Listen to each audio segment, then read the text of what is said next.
Hello and welcome to the Hairdresser Strong Show. My name is Robert Hughes. I'm your host. We talk about career-defining topics that are important to rising and transforming hairstylists. Today we have Sarah Dufrane. Sarah, will you please introduce us and tell us a little about yourself? Okay, hi guys. My name is Sarah Dufrane, and I run my own little studio located in Tyson's Corner area. It is called Dufrane on your main, and it's located inside of Sola Salon Studios in Tyson's Corner. And And how I've long? been there almost for 4 years. On February 3rd, it will be four Nice. years that I've had my studio open. So Awesome. kind of Congratulations. kind of exciting. Thank you. Thank you. So it Uh, feels like it's like, gone by so fast. I can't believe I've been there for 4 years. It's insane. yeah, it's crazy. I mean, you're doing all the stuff too, so I'm sure that has a lot to do with the time flying. And you're just kind of probably running around with a lot It's to do. it's different. It is a completely different beast. And compared to like when I very first started my studio back in February 3rd, 2017 was the first day that I started my studio. Compared that day to this day, now the way my studio aesthetic is, the way that I do hair, everything has completely changed. I would say for the good. It's That's awesome. I'm completely glad to hear different. that. It's turned me into a completely different hairstylist. I've grown so much. I mean, I love it. I love it. Nice. Well, that's a perfect segue into my first question was for everybody who doesn't know, Sarah used to be a hairstylist at salons all the way up until she started her own suite. How long were you doing hair prior to that? So let's see, about 10 or 11 years. I worked at PR Partners for one salon. That was the longest. I was there for about 9 years. And then I worked at various salons 1 year here. So probably about 10 years behind the chair. Okay, so Yeah. after 10 years, Sarah goes out and opens her own suite. Tell us a little bit about why you decided to do that. Like, what prompted that decision? Um, it was a build up.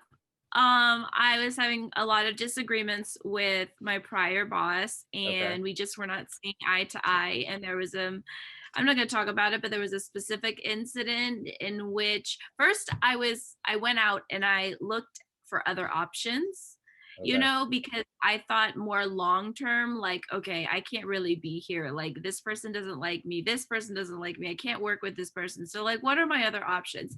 So, I actually looked into individual studio rentals. I had no intention of actually doing it. I just wanted to know what my options were. And that was probably in August. I left in end of January Okay. the following year. Okay. So um yeah, I it just there was a like I said, I had the idea in my brain, in my mind, the back of my head, and there was a buildup of incidences and just things that I couldn't handle within the salon drama, and then I bounced out.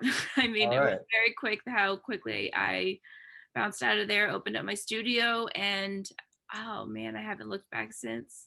That's awesome. So yeah, so you're doing hair in a salon. You're just not getting along with your boss. There's some specific drama that's happening, and it just wasn't a really good fit. So as you start to look elsewhere, you kind of just stumble upon this salon suite, or did you specifically seek out the salon suites? Did you look at any other salons before, or including that, or before that? Well, I just was thinking more temporary. Like, the situation at my old salon was so bad that I was like, I got to get out like within the next week or so. Okay, So moving to my own studio was quick and easy, and it gotcha. was an easy draft. Like, I could just make all my decisions. So I did it quickly. I didn't anticipate being here for 4 years. I thought maybe I'd be here for a year or two, find a better salon and move on. I love salons. I love working with other people. The last salon I worked at was, it had it had run its course. I had learned everything that I was going to learn from those people. And, I grew as much as I was. So I had to outgrow that and move on. So that's how I ended up in my suite. And I've really grown since then. So Cool. So you just touched on a point that kind of segues us into, I think it's really gonna be really interesting to hear what you would say the pros and cons are. okay, so I would say let's start with the salon. Okay. I love the salon vibe, especially the last salon that I worked at because it was an apprenticeship salon. I really love the salon vibe. I mean, I loved working with other people. I loved brainstorming with other people, and I still do where I work now. People come by all the time and run questions by me, and vice versa. So I still have that. It's just 16 individual businesses within one salon versus 16 individual stylists within one salon. You know what I mean? So pros about the salon is that you learn the etiquette of the salon. You learn how to actually be a hairdresser.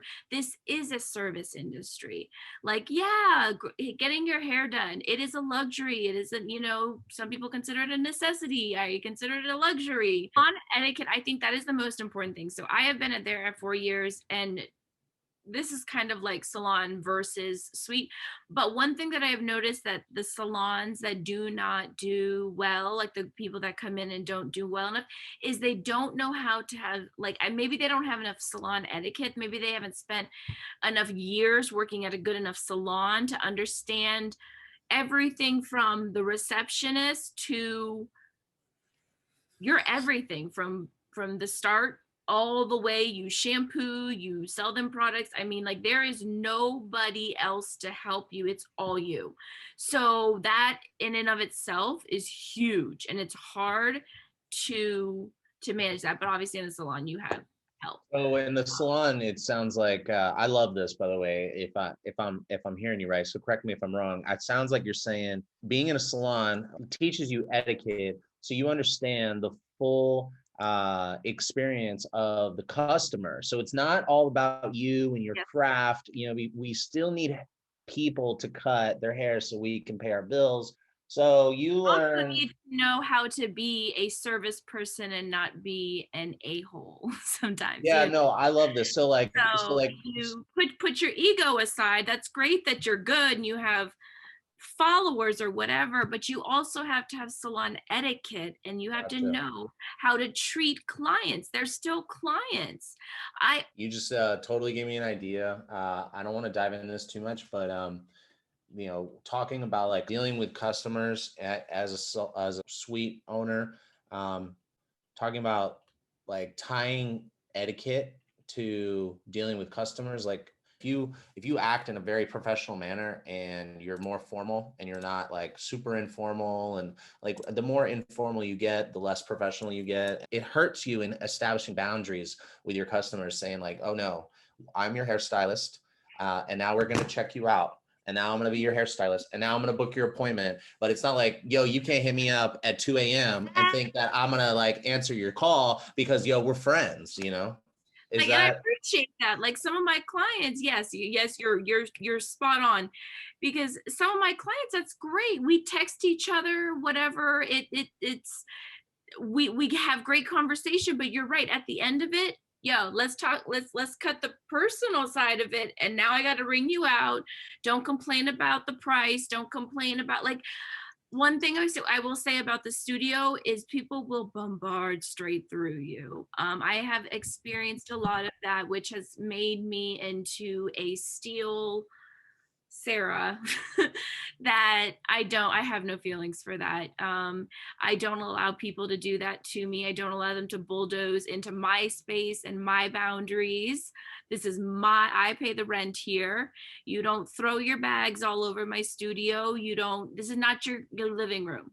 right? You know And what I so mean? I like that. So you feel like working in a salon has like, and having the separation of those duties and learning the etiquette of that whole process, you feel like that's helped you manage your customers and Yes. set boundaries. Cool. I love that. Yes. That's a huge like, if you're going to go out on your own, make sure that you understand what boundaries mean, because when you don't, like what you're saying is they're going to steamroll you and nickel and dime you and pick you apart and question the value and the cost of everything.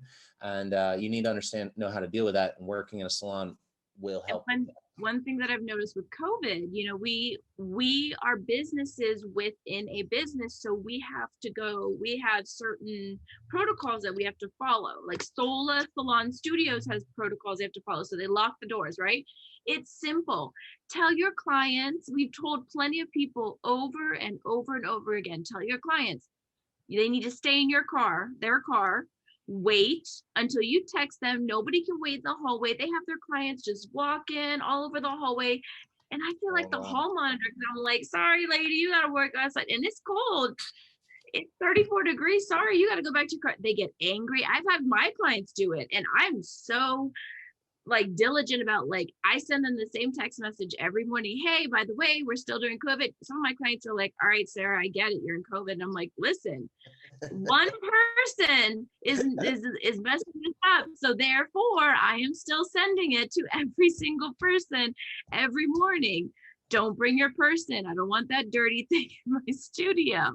You know, you can bring a bag, or you can bring your like a book and your phone. I have water available if you need it. You know, you don't need anything. I have a charger, you know. Right. So boundaries is the hardest thing to set in a suite. You know, grow some thick skin, learn how to set boundaries. So those things will help you in the event that you're going to. It's not what you say, it's how you say it. Some of the things that I've heard, some of the conversations that I've heard over the years where I work, where people are talking to their clients, I'm like, well, no, what, you know, you can't have a bad attitude. Like, you're a service provider. Like, don't let your ego get into it. You have to just, sometimes you, like, I get clients that'll yell at me for something. I mean, thankfully I don't get enough, like, a lot of those, but sometimes if they do yell, right, like they get angry, so I don't know, whatever, something happens, you have to just sit there and kind of let them be angry, let them get their feelings out, and then you fix the problem. But you can't, they're not your friend. You can't argue back with them. Like, this is not that Yeah, kind of yeah, relationship. You yeah, have to be professional, yeah. you That's that know, and etiquette. So if you had to say, like, what is your least favorite thing about working in a salon? like, now that I've worked in a suite for so long, I'll tell you what, really nothing bad about the salon. Now, if you have really, one thing I will say is, like, I don't like the kind of hairstylists that are greedy about money. Like, I started out working at oh man, what's that called, Bubbles, and they were very competitive, and I was like, oh my gosh. And I just remember my teacher telling me, don't worry about the money, worry about the person in your chair, because the person in your chair will lead you to the money. But if you go searching for the money and you do like shit jobs, sorry, you know, you do like bad jobs on people because you're rushing to make money, you're not going to have a lot of retention.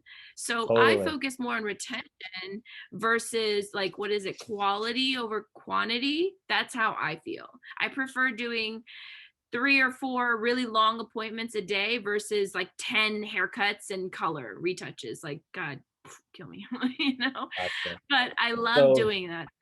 so I guess the sounds like the if you had to narrow it down to the thing that you dislike about salons would be like when you're stuck with a shitty coworker or a shitty boss. It Yes. sounds like. Yeah. Yeah. Okay. Like, So I've if you can worked at find like the many, dream team and the cool boss, then maybe that'll be okay. But you know, that's not easy to do. no, it isn't. It isn't, Not. you know, and I worked at many salons for a long time, and salons are, you know, it's the age old thing. We're all gossipy and clicky, you know, gossipy and all that stuff. And that was what led me to leave, because there was so much gossip going on behind me that I was like, what the hell? Like, this is not okay. So I was, peace. Right. Okay, and then what would you say your favorite thing about the studio is? It's mine. Okay, that's I solid right like, there. It's mine. I love the way that my studio is set up now. It's taken me a really long time. I just love it. My space. I love my space. Nice. But let me tell you, you're still working amongst 16 other people. So I can be responsible for my little 99 square foot little my one share studio, but I'm working with 16 other businesses. Yeah, So does that create any challenges? What type of challenges, I should say, does that um create? Like, what kind of stuff do you heat, like experience? people are like it's too hot, too cold. That's the biggest thing. Too hot, too cold. Do you control your own heat and your own? No, they thing? do. And it's like the inside track is on one and then the outside studios are on another. Okay. Um, I don't honestly, I've been there so long. I don't personally complain anymore because like the only thing I complain about is the bathroom. But it's because where the building and during COVID actually it's been better, but when people were upstairs, the bathroom on the bottom floor, which is supposed to be Sola's bathroom, was the only renovated nice bathroom. So everybody from upstairs would come downstairs Oh, and the maid wasn't going down. Yeah. So the maid wasn't able to keep up with it. And they're not supposed to do that, but they would do it all the time anyway. So, but whatever, man. I just realized after 4 years, I can only control my little 99 right, square foot, right. whatever's in here. If you walk outside, I can't control the heat. I can't control the smell. I can't control. But do customers complain Yes or and the no. I mean, I stylists? feel like they complain like, well, stylists, not really. I mean, I guess I'm working with a really good bunch right now, so nobody's really complained about anything. So We've you, gotten the whole your client needs to stay the F outside, nobody's in the hallway, it's right. we've drilled it in so much that people are respecting the rules and stuff. So it's Did really nice. did Well, that first of all, that's really good to hear. You're the first person that I've talked to that's talked about that. The What? bathroom, check the bathrooms because that's something you Oh share, yeah. and the air, the temperature, Parking, like parking. We have parking. great parking. We have Yeah. great parking. We have a parking What about garage, a laundry? massive parking garage. They have a laundry unit, but I just dropped mine off at my mom's house. And she's retired and she said that she'll do it for me because of COVID. And I told Okay, her so for I those could of us who don't have a mom to drop off our laundry with, what is the experience in the laundry room? um not bad. People keep stuff going. I mean, it's pretty there. I mean, it's $1 a wash and $1 dry. And Yeah, are there a it's bunch of them? Are there a bunch of wash no, machines? there's only one washer, one dryer. So that's the one thing that sucks. I wish they Wow. had two dryers, but they don't have much room. That's the problem. No, because they're trying to maximize the money off of y'all. That's why. One chip for 16 hairdressers? Wow. So if you weren't going to do that, what would you do? Just do your laundry like Well, yeah, so in the middle of the night there's or something? 16 hairdressers and two tattoo artists actually. Two tattoo Oh, artists? Yeah, two tattoo artists that work in there. The rest of us are hairstylists, I believe. Yeah. so you So so yeah, you we have have two to tattoo so artists. laundry is something that people should check on. Like if there's only one unit and it's going to be a pain to take it home, maybe you could find somewhere that has more units. Maybe that's your solution. So I guess to wrap it up, the topic, I would like you to give one piece of advice to two different groups. How about your first one piece of advice for a rising stylist on the subject of whether they should, consider a studio or a salon, and one piece of advice for a stylist looking to go out on their own. Okay. For the ones that are starting out, find a good salon, find a mentor.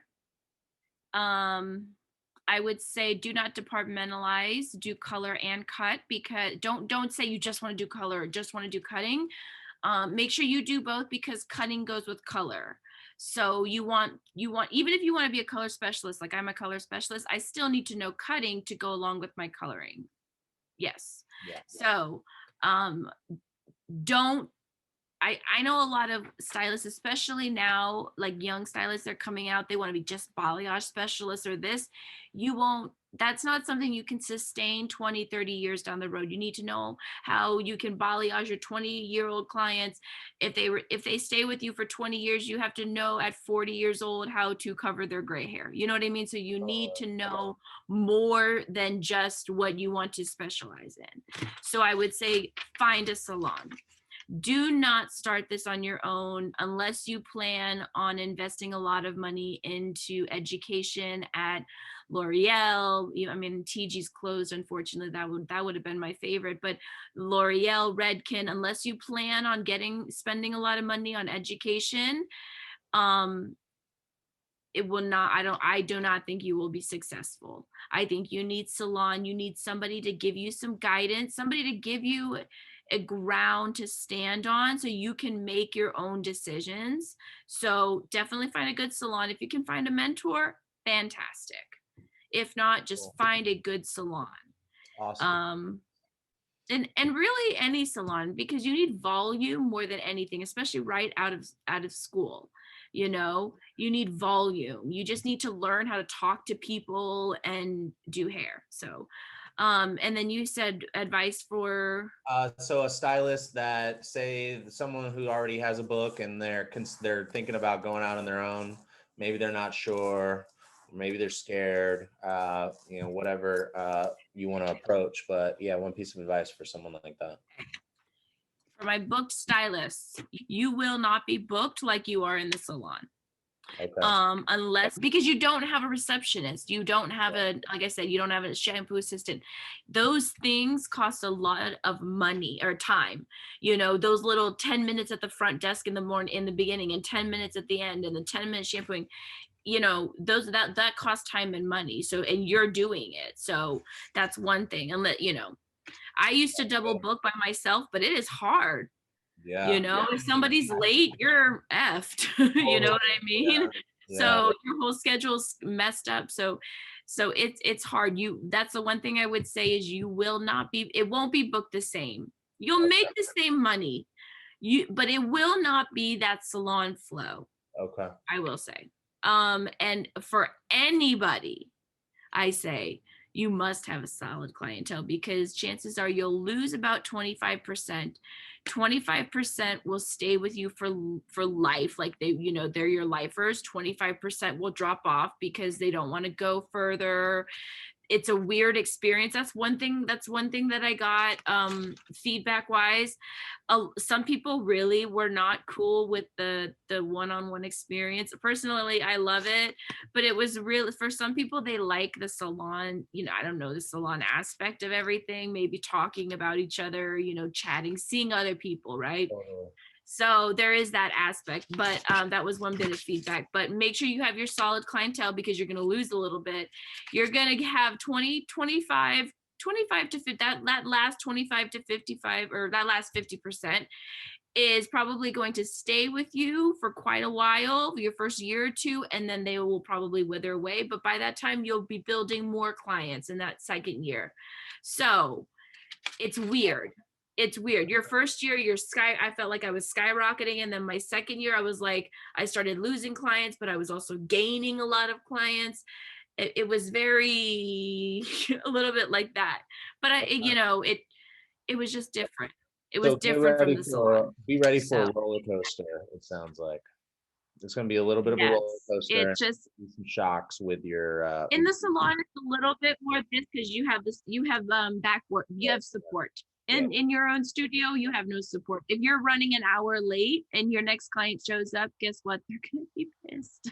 Right. I like to end each interview asking my guests to share an embarrassing moment behind the chair or in the salon. Is there anything that you got on your mind? Okay, so I thought about this story. So it didn't actually happen to me, but when I used to work when I used to work at my old salon, there was a lady who came in. This was probably about 10 years ago, because this was when my old salon had 2 locations that we moved in, and this was the first location. So this was almost 10 years ago. And this lady came in, and she was sitting a couple chairs down from me, and I guess she came in and all frazzled, her hair's all like a mess, and she's like, "Oh, sorry if my hair smells like dog shit."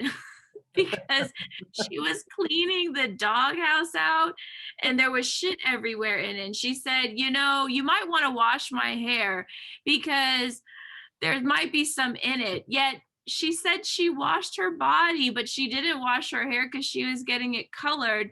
But then as she was driving on her way there, she was thinking, "Oh, it might smell." So they might, and everybody started laughing. I mean, it was just, it was so That's pretty good. awkward. That's a good one. Thank you Um, for that. yeah, that's my funny Yeah, story. that's a good one. Thank you for that.